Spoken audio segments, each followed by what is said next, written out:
Livre 83 questions, question 71. Sur ce passage de l'Écriture, portez les fardeaux les uns des autres, et c'est ainsi que vous accomplirez la loi du Christ. Paragraphe 1. Comme l'observation de l'ancienne loi avait la crainte pour motif, aucun passage ne prouve mieux que l'amour est le fruit du Nouveau Testament, que celui où l'apôtre nous dit « Portez les fardeaux les uns des autres, et c'est ainsi que vous accomplirez la loi du Christ ». On comprend qu'il parle ici de la loi que le Christ nous a faite, de nous aimer les uns les autres, et sur laquelle il insiste jusqu'à dire « C'est en cela qu'on connaîtra que vous êtes mes disciples, si vous vous aimez les uns les autres. » Or, le propre de cet amour est de porter mutuellement nos fardeaux. Mais ce devoir qui n'est pas éternel nous conduira certainement à l'éternelle béatitude, où il n'y aura plus de charges mutuelles à supporter. Maintenant donc, pendant cette vie, c'est-à-dire pendant cette route, portons les fardeaux les uns des autres pour mériter de parvenir à cette autre vie où il n'y a de fardeau d'aucune espèce. Ceux qui ont étudié les mœurs des animaux racontent que, quand les cerfs passent un bras de mer pour atteindre un pâturage dans une terre, ils se rangent de manière à supporter mutuellement le poids de leur tête, ou plutôt de leur bois, en sorte que chacun avance sa tête et la pose sur celui qui le précède. Et comme, nécessairement le premier n'en trouve aucun autre pour lui rendre ce service, on ajoute que le poste est occupé tour à tour par les membres de la troupe, de manière que celui qui était en avant, fatigué de porter le poids de sa tête, passe en arrière et est remplacé par le second qui s'appuyait sur lui. C'est ainsi que, portant les fardeaux les uns des autres, ils traversent la mer jusqu'à ce qu'ils arrivent à la terre ferme.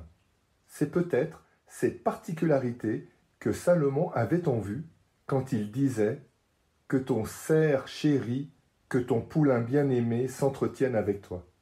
En effet, il n'y a pas de plus grande preuve d'affection que de porter les charges d'un ami. Paragraphe 2. Cependant, nous ne pourrions mutuellement supporter nos charges si nous étions affligés du même genre d'infirmité et en même temps. Mais la diversité du temps et la variété dans les espèces d'infirmité font qu'on peut remplir ce devoir. Par exemple, tu porteras la colère de ton père quand tu ne seras point irrité contre lui.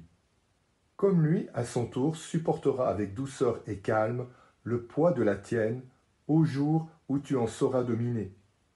Ceci se rapporte à la diversité du temps, quand ceux qui se doivent le support mutuel sont sujets à la même infirmité. Il s'agit en effet de la colère des deux côtés. Mais donnons un exemple de faiblesse différente. Quelqu'un a réprimé sa loquacité, mais n'a corrigé son opiniâtreté, tandis qu'un autre, toujours loquace, n'est plus obstiné.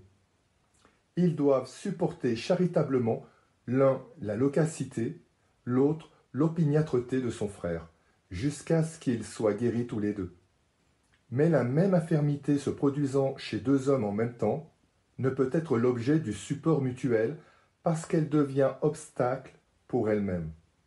À l'égard d'un tiers, deux hommes irrités peuvent tomber d'accord et se supporter, si tant est qu'on puisse appeler cela support et non mutuel soulagement.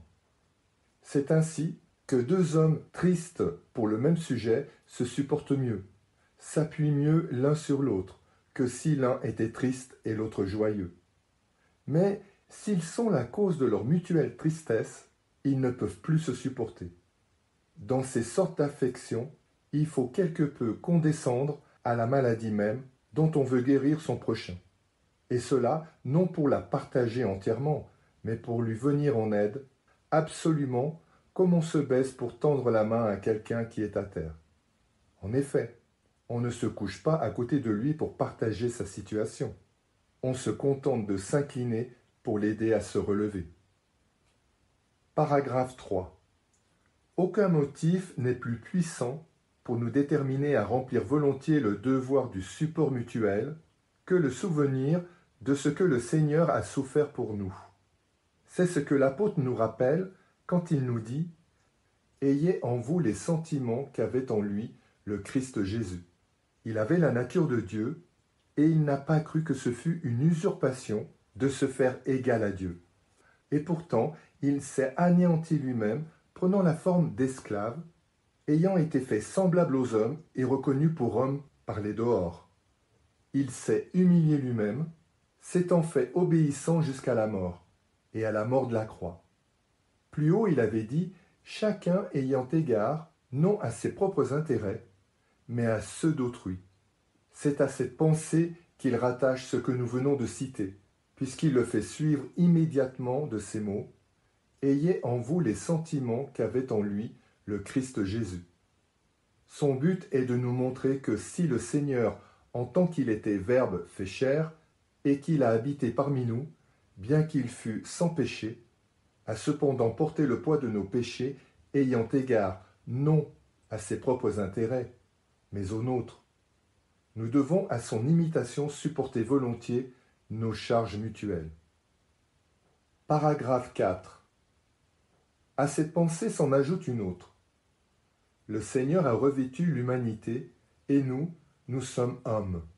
Et nous devons considérer que nous avons pu, que nous pouvons encore éprouver cette peine d'esprit ou de corps, dont nous voyons le prochain affligé. Supportons donc son infirmité comme nous voudrions qu'il la supportât en nous, si par hasard nous l'éprouvions et qu'il en fût exempt. C'est le sens de ces paroles de l'apôtre. Je me suis fait tout à tous, pour les sauver tous. Il pensait qu'il aurait pu lui-même être atteint du défaut dont il désirait affranchir les autres. C'était donc chez lui compassion et non mensonge, comme quelques-uns l'en soupçonnent, surtout ceux qui ont intérêt à abriter, sous le patronage d'un grand nom, leurs propres mensonges qu'ils ne peuvent plus contester.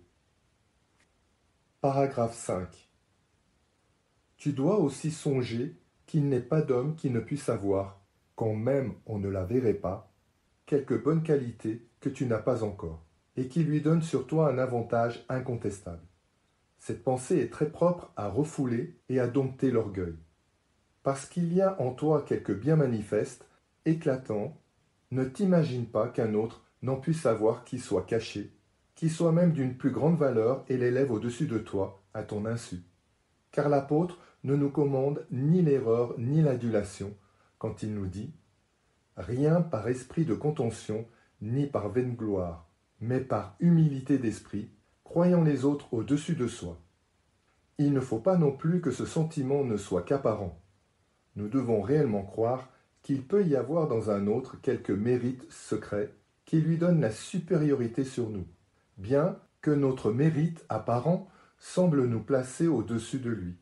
Ces pensées, en abattant l'orgueil et en excitant la charité, font que l'on supporte les fardeaux de ses frères, non seulement avec patience, mais avec un très grand plaisir. Or, il ne faut jamais juger un inconnu, et on ne connaît que par l'amitié. Et si nous supportons avec plus de courage les défauts de nos amis, c'est que leur bonne qualité nous charme et nous captive. Paragraphe 6. Nous ne devons donc jamais repousser l'amitié d'un homme qui cherche à se lier avec nous. Non qu'on doive l'admettre immédiatement, mais il faut désirer de pouvoir le faire et le traiter en conséquence. Or nous pouvons appeler ami celui à qui nous nous ouvrons en confiance sur tous nos projets. Et si quelqu'un n'ose aspirer à notre amitié par égard pour la considération dont nous jouissons dans le monde, ou le rang que nous occupons, il faut descendre jusqu'à lui et lui offrir avec bonté et déférence ce qu'il n'ose demander par lui-même. Rarement, il est vrai, mais enfin quelquefois, il arrive que nous connaissons plutôt les défauts que les bonnes qualités de celui que nous voulons admettre dans notre amitié, en sorte que, blessés et en quelque sorte repoussés, nous l'abandonnons sans avoir cherché à pénétrer ce qu'il recèle de bon au-dedans de lui. C'est pourquoi notre Seigneur Jésus-Christ, qui veut faire de nous ses imitateurs, nous exhorte à supporter les infirmités du prochain, afin d'arriver, à l'aide d'une tolérante charité, à certaines bonnes qualités, où nous puissions nous arrêter avec complaisance. Il dit en effet, ce ne sont pas ceux qui se portent bien qui ont besoin de médecins, mais ceux qui sont malades. Si donc, pour l'amour du Christ, nous ne devons pas repousser d'hommes qui est peut-être entièrement envahi par la maladie, parce que le Verbe de Dieu a le pouvoir de le guérir. Beaucoup moins devons-nous éloigner celui qui a pu nous paraître entièrement malade, parce qu'au début de notre amitié, nous n'avons pu supporter en lui certaines blessures, et que nous avons, chose plus grave, osé, dans un sentiment d'aigreur, porter sur lui un jugement téméraire au mépris de cette parole. Ne jugez pas, afin de n'être point jugés. Et de cet autre, selon la mesure avec laquelle vous aurez mesuré, mesure vous sera faite. Souvent aussi les bonnes qualités apparaissent les premières, mais alors encore il faut se défendre de juger témérairement par bienveillance, pour ne pas être pris au dépourvu, et vivement blessé quand le mal se montrera après ces premières apparences, et changera peut-être ce qui est un crime, ton affection hasardée, en une haine violente.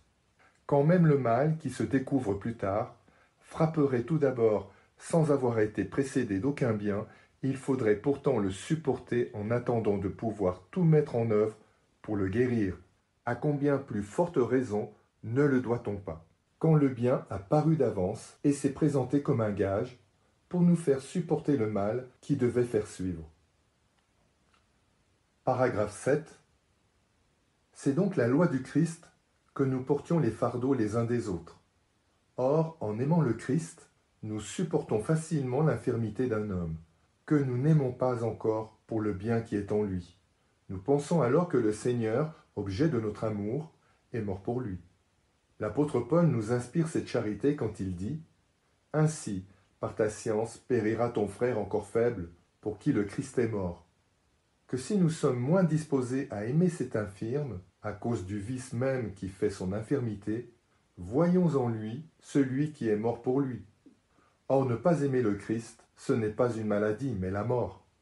C'est pourquoi veillons avec soin, implorons la miséricorde de Dieu et prenons garde de manquer d'égard pour le Christ à cause d'un infirme, quand nous devons aimer cet infirme à cause du Christ. Fin de la question 71.